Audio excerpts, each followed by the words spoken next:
The morning sun filtered through the tall windows of Innovatech's main building. The company had grown from a small startup to a leading tech firm in just under 15 years. Today was no different from any other busy Tuesday, except for one thing. The company's CEO had decided to do something he hadn't done in months. David Chen pulled his casual navy blue sweater over his plain white t-shirt and stepped out of his personal office on the top floor. Instead of his usual tailored suit that most employees recognized him by, he opted for jeans and comfortable sneakers. He wanted to blend in, to see how things really worked when people didn't know the boss was watching. "Taking another walk around the building?" asked his assistant, smiling knowingly as she handed him a visitor badge. David nodded, returning the smile. "Just want to check on the new project in engineering. No calls unless it's an emergency, please." The engineering department was buzzing with activity when David arrived on the third floor. Nobody paid much attention to him as he walked through the maze of desks and equipment. That was exactly what he wanted, to observe without changing how people behaved. As CEO, David believed that understanding what happened on every level of his company made him a better leader. He stopped at a water cooler, filling a paper cup while listening to nearby conversations. Engineers discussed coding problems, project deadlines, and weekend plans. Everything seemed normal until he heard raised voices coming from conference room B. David checked his watch. This was where the important Horizon Project meeting was happening, the very meeting he wanted to quietly sit in on. He tossed his empty cup in the recycling bin and headed toward the glass-walled room, where about 8 people sat around a table covered with laptops and papers. When David gently opened the door, a tall man with graying hair at his temples was standing at the front of the room, pointing at something on a digital screen. The man paused mid-sentence, turning to look at David with obvious annoyance. "Can I help you?" the man asked, his voice sharp enough to make everyone else in the room look up. "I'm here for the Horizon meeting," David said with a polite smile, closing the door behind him. The tall man, whose badge identified him as Thomas Wilson, looked David up and down, taking in his casual clothes and visitor badge. His expression changed from annoyed to dismissive in an instant. "The service entrance is downstairs," Thomas said loudly, waving toward the door. "This is a restricted area. No delivery people allowed." The room fell quiet. A younger woman at the table looked embarrassed while others stared at their screens, suddenly very interested in whatever was on their monitors. "I'm not delivering anything," David explained calmly. "I'm actually here for this meeting." Thomas let out a short, harsh laugh. "Look, buddy, this is a technical meeting for qualified engineers only. We're discussing complex systems architecture that took years of education to understand. Whatever you're delivering can wait until we're finished." David noticed how no one in the room spoke up, though a few exchanged uncomfortable glances. He wondered if this was how Thomas always behaved or if he was having a particularly bad day. "I understand you're in the middle of something important," David said, keeping his voice even. "But I believe I'm supposed to be here." Thomas's face flushed slightly. He set down his laser pointer with a sharp click against the table. "Listen," he said, speaking slowly as if talking to a child. "Unless you have an engineering degree and clearance for this project, you need to leave, now." A man with glasses sitting near the door finally spoke up, his voice quiet. Thomas, maybe we should—" "No, Paul." Thomas cut him off without looking away from David. "We have strict security protocols. If we let random people wander into confidential meetings, we might as well post our designs on social media." I noticed a few key things in that moment. First, while Thomas wore a senior engineer badge, he didn't recognize several faces in the room, suggesting they were new hires or transfers from other departments. Second, the tension in the room suggested this wasn't the first time Thomas had spoken to someone this way. "I'm really sorry about this," Thomas continued with exaggerated patience, clearly not sorry at all. "But the main lobby can direct you to wherever you actually need to be. This building is pretty big, easy to get lost." David nodded slowly, considering his options. He could reveal who he was right away, but that would defeat the purpose of his visit. Instead, he decided to take a seat at the empty chair near the back of the room. "Actually," David said, pulling out the chair, I think I'll stay. The Horizon project sounds interesting. Thomas's eyebrows shot up in disbelief. Excuse me? Did you not hear what I just said? I heard you perfectly, David replied, sitting down. But I still think I should be here. The room was so quiet you could hear the air conditioning humming. Thomas's face turned from pink to red as he stared at David, clearly not used to being challenged. Who exactly do you think you are? Thomas demanded, his voice rising. This isn't a public lecture. This is a restricted meeting for senior staff and project engineers only. David folded his hands on the table. Why don't you continue with your presentation? I promise I won't interrupt. The younger woman who had looked embarrassed earlier was now watching with wide eyes, glancing between David and Thomas like someone watching a tennis match. Paul with the glasses was staring intently at his laptop screen, clearly wishing he was anywhere else. Thomas walked around the table, stopping directly beside David's chair. Security will escort you out if necessary, he said, his voice low but threatening. I've worked here for 11 years. I don't know who you think you are, but you clearly don't belong in this room. David looked up at Thomas, still keeping his expression neutral. How about we make a deal? Give me your name and employee number, I'll give you mine, and we can sort this out without security. Thomas looked genuinely shocked at David's calm request for an exchange of employee information.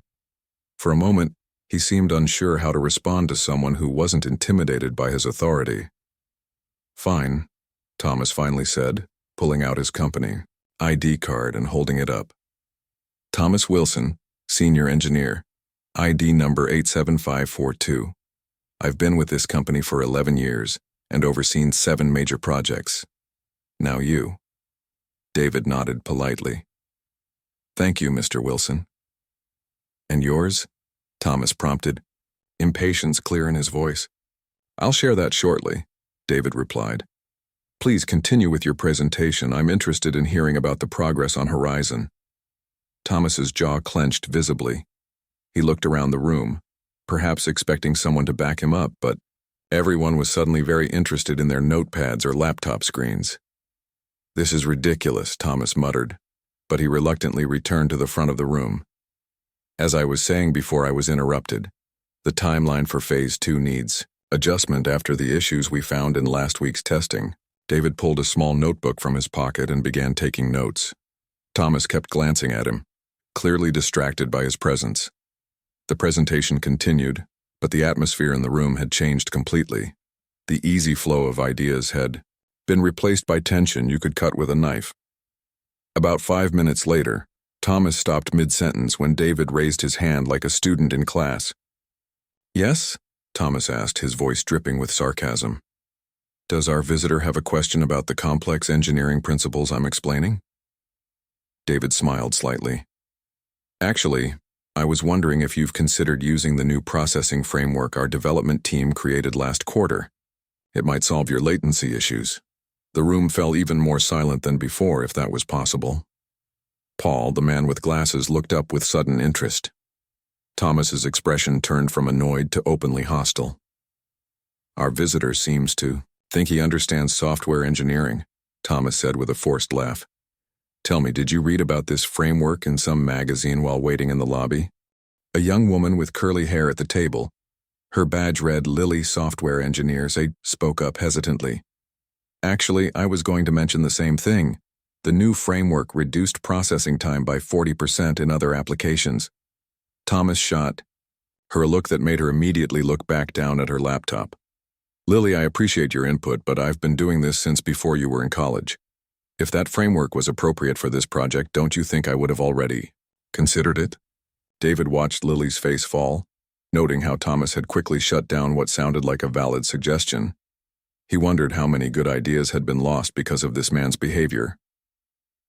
I've been with this company for 11 years, Thomas continued, addressing the room but clearly directing his words at David.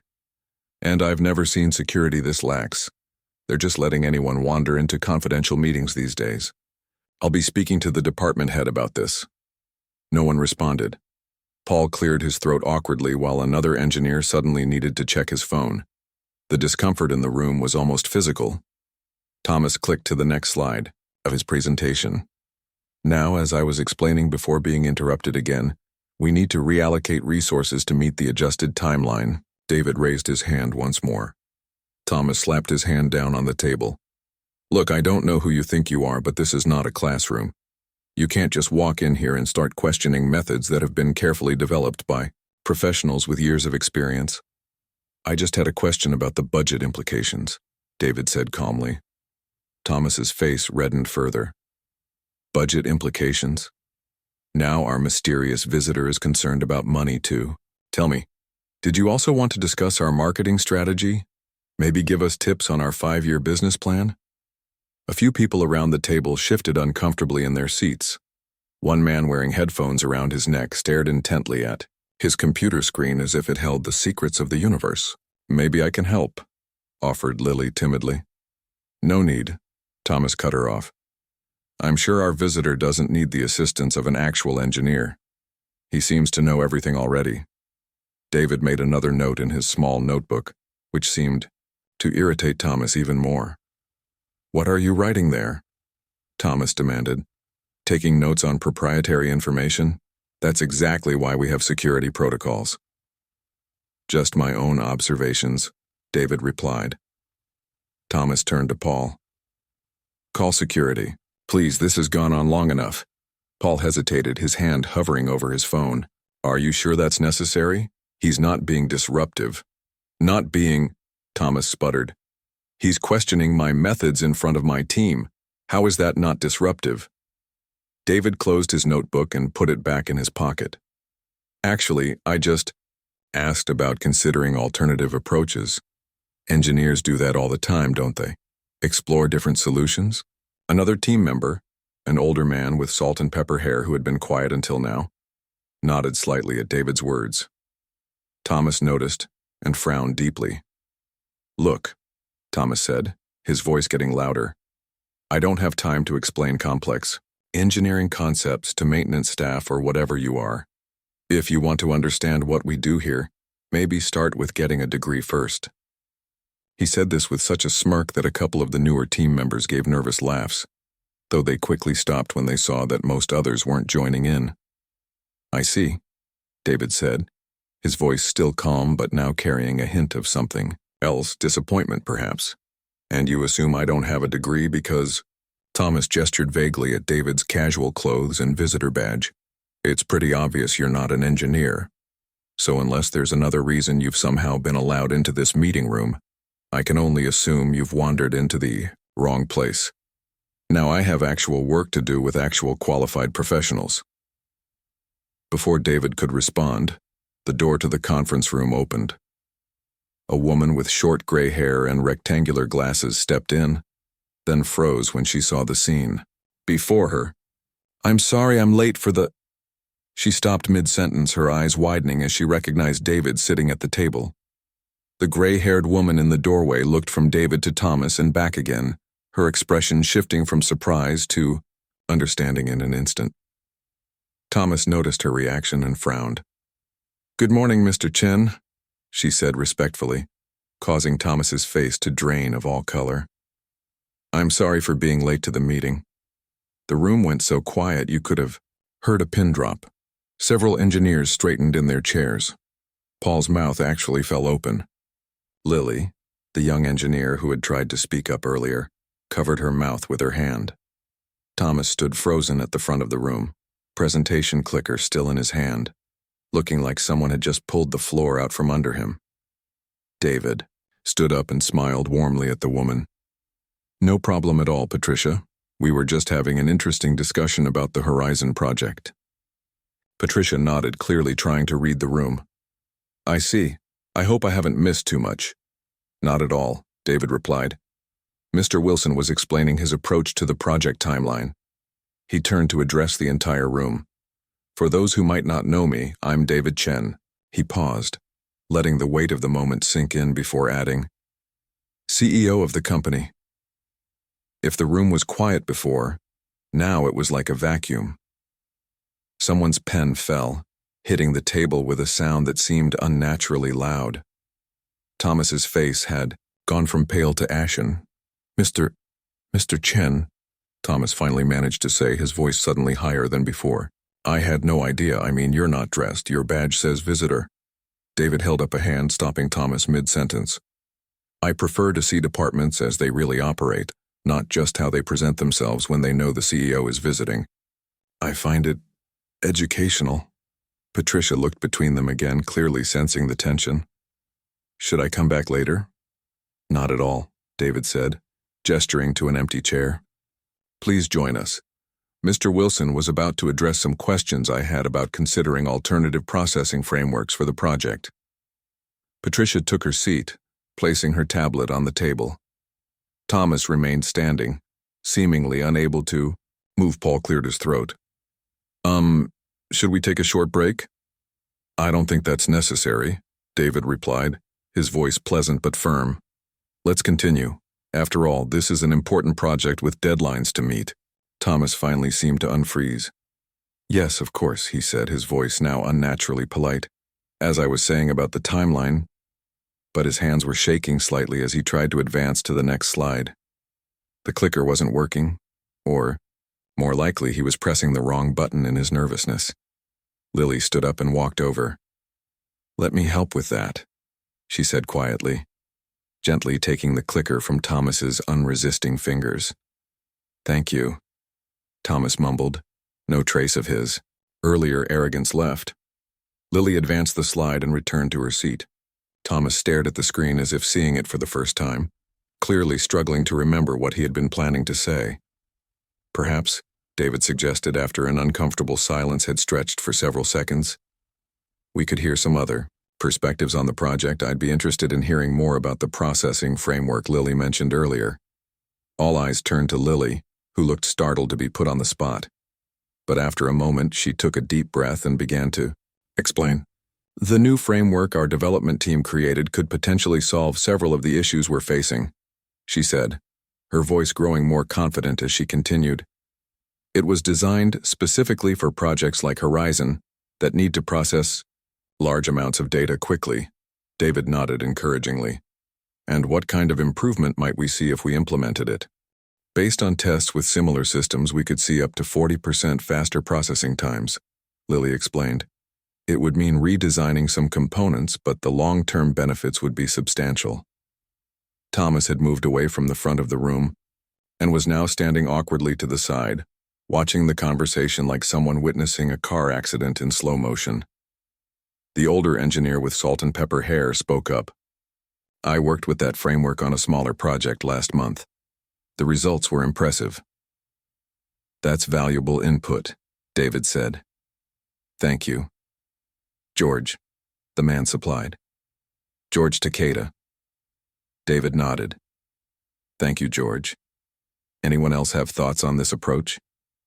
Gradually, other team members began to offer ideas and perspectives that they had apparently been hesitant to share before. Patricia took notes on her tablet, occasionally asking clarifying questions. The atmosphere in the room slowly transformed, from tense to cautiously productive. Thomas remained silent, watching from the sidelines as his team engaged in a discussion that he was no longer leading. Occasionally, he would open his mouth as if to speak, then close it again, clearly unsure of his place now. After about 15 minutes of this more collaborative discussion, David checked his watch. This has been enlightening, he said. But I think Mr. Wilson should continue with his presentation now. I'm interested in hearing the rest of his thoughts on the project. Thomas looked like he'd rather be anywhere else, but he nodded stiffly and returned to the front of the room. Of course, Mr. Chen. As Thomas resumed his presentation, he was a completely different person from the arrogant, dismissive engineer of earlier. His voice was subdued, his previous showmanship replaced by a careful, almost hesitant delivery. He kept glancing at David as if expecting to be challenged or reprimanded at any moment. When he reached the part about resource allocation, he actually paused and looked at Lily. Perhaps you could share your thoughts on how the new framework might affect our resource needs? Lily looked surprised but pleased at being invited to contribute. I'd be happy to, she said, standing up to join Thomas at the front of the room. As the presentation continued with this new, more collaborative approach, David noticed how the entire team seemed more engaged. Ideas flowed more freely, questions were asked without fear of ridicule, and even the quietest team members felt comfortable enough to contribute. Patricia leaned over to David and whispered, "I've been trying to get Thomas to be more inclusive, for months. You've accomplished more in 30 minutes than I have in half a year."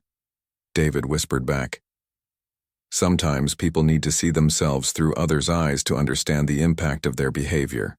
When the presentation finally concluded, David stood up. "Thank you all for your time and insights today. I've learned a great deal about the Horizon Project and about how our teams operate." He glanced meaningfully at Thomas, who looked down at his shoes. "Patricia," David continued, "could you and Mr. Wilson join me in your office after this meeting? I'd like to discuss a few things privately." Patricia nodded, her expression serious. "Of course, Mr. Chen. We'll be there right away." As the team gathered their belongings and prepared to leave, there was a new energy in the room, relief mixed with anticipation. Everyone knew something significant had just happened, though none of them knew exactly what would come next. Patricia's office was smaller than one might expect for a department head, but it reflected her practical nature. Bookshelves lined one wall, filled with technical manuals and industry publications. Her desk was neat but clearly belonged to someone who worked hard, with organized stacks of papers and 2 computer monitors displaying project schedules. David sat in one of the chairs, facing her desk while Thomas took the other, sitting so stiffly he looked like he might snap in half. Patricia closed the door and took her seat behind the desk, her expression serious but calm. For a long moment, no one spoke. Thomas stared at his hands in his lap. Patricia looked at David, waiting for him to take the lead. "So," David finally said, his voice quiet but clear in the small room, "I think we have some things to discuss." Thomas looked up, his face a mix of fear and resignation. "Mr. Chen, I want to apologize for my behavior. I had no idea who you were, and David raised, his hand stopping Thomas mid-sentence. "That's precisely the problem, Mr. Wilson.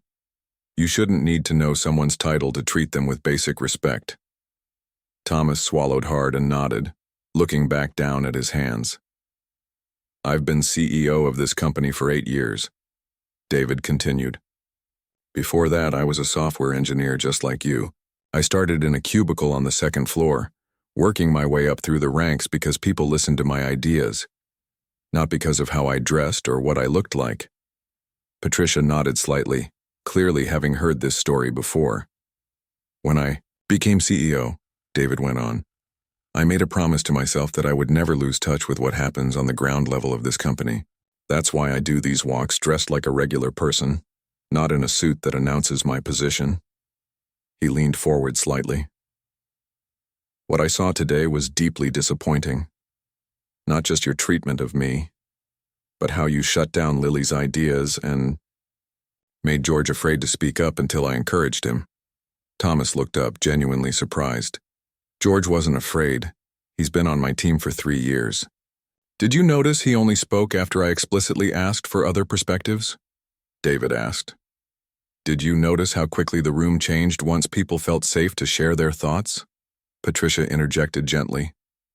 "Thomas, we've discussed this in your last 2 performance reviews. Your technical skills are excellent, but your leadership approach needs significant improvement." Thomas's shoulders slumped. "I'm just trying to keep the project on track. We have deadlines to meet, and sometimes that means making quick decisions without a committee debate." David shook his head. "What I saw wasn't efficient leadership. It was arrogance. You assumed I had nothing valuable to contribute based solely on how I was dressed. You publicly mocked me for supposedly not having a degree, which, by the way, was both incorrect and irrelevant." "I didn't mean it personally," Thomas protested weakly. "That makes it worse, not better," David replied. "If that's how you treat people as a matter of course, then we have an even bigger problem than I thought." Patricia pulled a folder from her desk drawer. "I've documented several incidents over the past year where team members have raised concerns about feeling dismissed or belittled in meetings." Thomas's eyes widened. "No one ever said anything to me directly." Would you have listened if they had? David asked quietly. The question hung in the air. After a moment, Thomas's expression changed as if seeing himself clearly for the first time. He didn't answer, which was an answer in itself. David stood up and walked to the window, looking out at the city below for a moment before turning back to face Thomas. Our company was built on innovation, he said. Innovation doesn't come from one person having all the answers. It comes from creating an environment where everyone feels valued and heard, where the newest junior engineer might have the breakthrough idea that changes everything. He gestured toward the door, indicating the meeting room they had just left. What I saw in there wasn't just you disrespecting me. It was you creating a culture that stifles the very creativity and collaboration we need to succeed. Thomas sat very still, the weight of David's words visibly settling on him. For the first time, he seemed to truly understand the significance of what had happened. What happens now? He finally asked, his voice barely above a whisper. David looked at Patricia. That depends partly on Patricia as your direct supervisor. What do you recommend? Patricia folded her hands on the desk. Thomas has been with the company for 11 years. His technical contributions have been valuable, but his leadership style... She paused, choosing her words carefully. It's been an ongoing issue, and today's incident is the most serious example yet. I understand, Thomas said, nodding slowly. You're going to fire me. David walked back to his chair but remained standing. That's one option, but I don't believe people are disposable, Thomas. Not even when they make serious mistakes. Thomas looked up, surprise and confusion on his face. Here's what I propose, David continued. You'll be removed as lead on the Horizon project, effective immediately. Patricia will reassign you to a position without management responsibilities for now. Thomas nodded, accepting this without argument.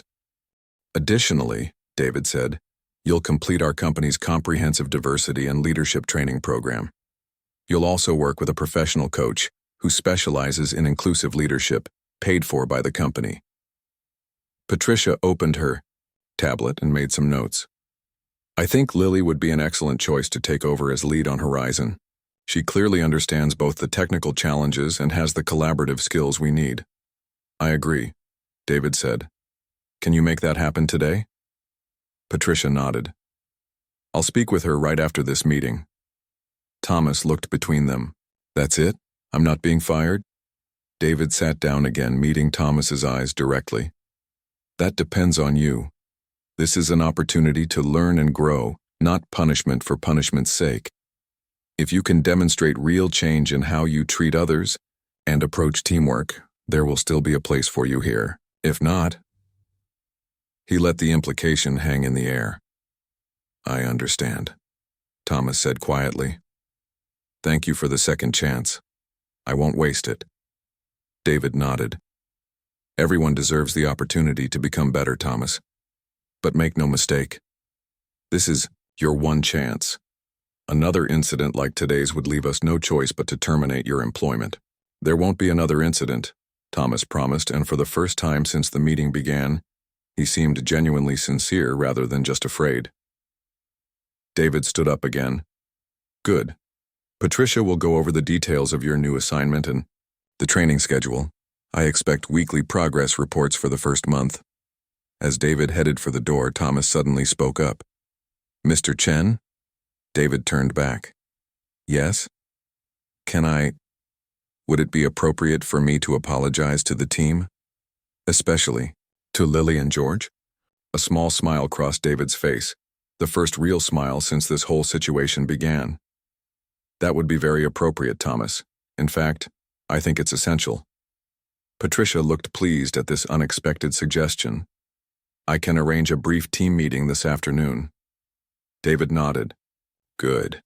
Actions have consequences, Thomas, but how we respond to those consequences defines who we are. He paused at the door. I'll be following the Horizon project closely. I expect to see positive changes not just in the project leadership, but in how the entire team functions together. With that, David left the office, closing the door quietly behind him. Thomas let out a long, shaky breath, as if he'd been holding it for hours.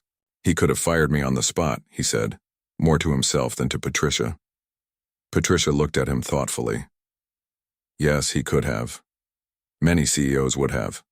The fact that he didn't say something about the kind of company he's built.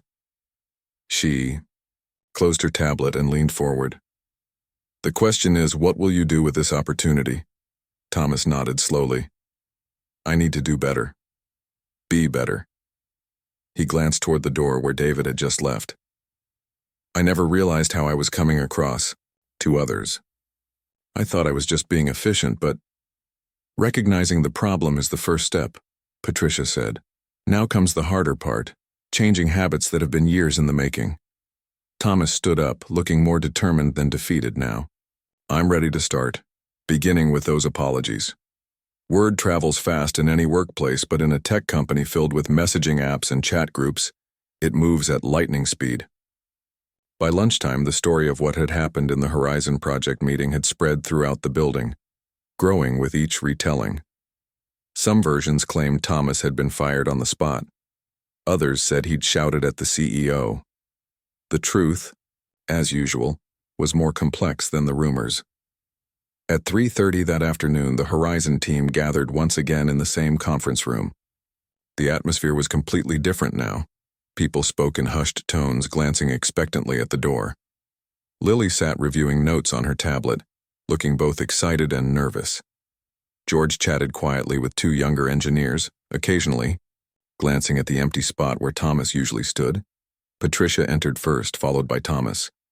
His usual confident stride was gone, replaced by a more measured, almost hesitant walk. The room fell silent as he took a position at the front, not behind the presenter's podium as usual, but standing beside it, hands clasped in front of him. Thank you all for coming, Patricia began. I know this is an unexpected meeting, but it's an important one. I'll keep my part brief. As you may have heard, there are going to be some changes to the Horizon Project team structure. She gestured to Lily. Effective immediately, Lily will be taking over as project lead. She has both the technical expertise and collaborative leadership, skills needed to guide this project forward. Surprised glances darted around the room, though many looked pleased with this announcement. Lily straightened her shoulders, accepting the responsibility with a small, determined nod. Additionally, Patricia continued, we'll be implementing some new team processes to ensure everyone's ideas are heard and valued. But before we discuss those, Thomas has something he would like to say. She stepped back, giving Thomas the floor. He looked around the room, making eye contact with each person there. The silence stretched out for several uncomfortable seconds before he finally spoke. I owe all of you an apology, he began, his voice quieter than anyone had ever heard it. Especially Lily and George, but really everyone on this team. He took a deep breath. For years I've been leading in a way that I thought was efficient but was actually harmful. I've shut down ideas, dismissed suggestions, and created an environment where many of you were afraid to speak up. Today, that approach finally caught up with me in the most public way possible. Thomas glanced at Patricia, who gave him an encouraging nod. As you've probably heard by now, I didn't recognize our CEO when he joined our meeting dressed casually. But that's not the real problem. The real problem is how I treated him, and by extension, how I've been treating all of you. He turned, specifically to Lily. Lily, when you suggested the new processing framework, I dismissed it without consideration. Not because it wasn't a good idea, but because it wasn't my idea. That was wrong. And I'm sorry. Lily nodded, accepting his apology, with grace. Thank you, Thomas. Thomas turned to George next. And George, you've had valuable insights all along that I rarely gave you space to share. I'm sorry for that too. George, typically reserved, simply said, I appreciate that. Thomas addressed the whole room again. I won't be leading this project anymore, which is the right decision. But I'll still be working with all of you in a different capacity while I learn to be a better team member, and hopefully someday, a better leader. The team's reaction was mixed. Some looked skeptical, others surprised by his candor, and a few seemed moved by his sincerity. I don't expect forgiveness right away, Thomas continued. I know trust has to be earned back through actions, not just words. But I wanted you all to hear directly from me that I recognize my mistakes and I'm committed to doing better." When Thomas finished speaking, there was a moment of quiet before Patricia stepped forward again. "Thank you, Thomas. I know that wasn't easy." She turned to the team. "Now, Lily will outline the path forward for Horizon, including some new collaborative processes we're implementing." As Thomas took a seat at the back of the room, Lily moved to the front with a confidence that seemed new but natural on her. For the next half hour, she led a discussion that was unlike any previous Horizon meeting. Open, collaborative, with even the quietest team members contributing ideas. Thomas watched and listened, taking notes occasionally, seeing in action what David Chen had tried to explain to him earlier, how different a team could be when everyone felt valued. 3 months later, David Chen sat in his office reviewing quarterly reports. A knock on his door made him look up. "Come in," he called. Patricia entered, tablet in hand as usual. "I have the latest update on Horizon for you." David gestured to the chair across from his desk. "How's it going?" "Remarkably well," Patricia said, taking a seat. "Lily's leadership has been transformative. We're actually ahead of schedule, and the solution they've developed is more innovative than our original concept." David nodded, pleased but not surprised. "And Thomas?" Patricia's expression turned thoughtful. It hasn't been easy for him stepping back into a support role, but he's been fully committed to the change. He completed the leadership training early, and his coach reports significant progress. Has the team accepted his new approach? Gradually, Patricia said. There was skepticism at first, as you'd expect, but he's been consistently humble and open to feedback. Last week, one of our junior engineers came to me specifically to mention how Thomas had helped him develop a complex algorithm without taking over or dismissing his ideas. David smiled. That's good to hear. Patricia handed him her tablet. Here's the latest data on team productivity and satisfaction scores. The engineering department's numbers have improved across the board, not just on the Horizon team. David reviewed the figures, nodding as he scrolled through the charts. Impressive. It seems like the changes have had a ripple effect throughout the department. They have, Patricia confirmed. What happened that day made an impression on everyone, not just Thomas. It sent a clear message about the kind of workplace culture we expect. David handed the tablet back. Do you think Thomas is ready for more responsibility again? Patricia considered the question carefully. Not team leadership, not yet. But I'm thinking of putting him in charge of our mentoring program for new engineers. His technical skills are valuable, and it would be a good way for him to practice his new approach to working with others. I like that idea, David said. It plays to his strengths while continuing to develop the areas where he needed improvement. As Patricia stood to leave, David added, You know, when I walked into that meeting room 3 months ago, I never expected it would lead to such positive change. Patricia smiled.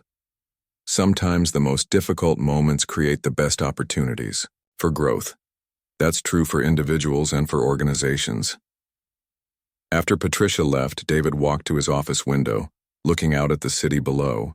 He thought about that day, how close he had come to simply firing Thomas on the spot, how tempting it had been to make an example of him. Instead, they had found a path that improved not just one person, but an entire department's culture. His assistant's voice came through the intercom. Mr. Chen, your next appointment is here. It's the new engineering recruits for their welcome orientation. I'll be right there, David replied. He straightened his casual sweater, no suit today either, and headed for the door. The new employees might be surprised to see their CEO dressed so informally for their orientation, but that was exactly the point. As he walked through the building toward the meeting room, David passed the open workspace where the Horizon team was based. Lily was at a whiteboard, facilitating a discussion where every person seemed engaged and contributing. In the corner, Thomas sat with a very young engineer, patiently explaining something on a computer screen, his once dismissive demeanor replaced by attentive listening. David continued past without interrupting, but he made a mental note to check back later. The story that had begun 3 months ago was still unfolding, and he was curious to see where it would lead next.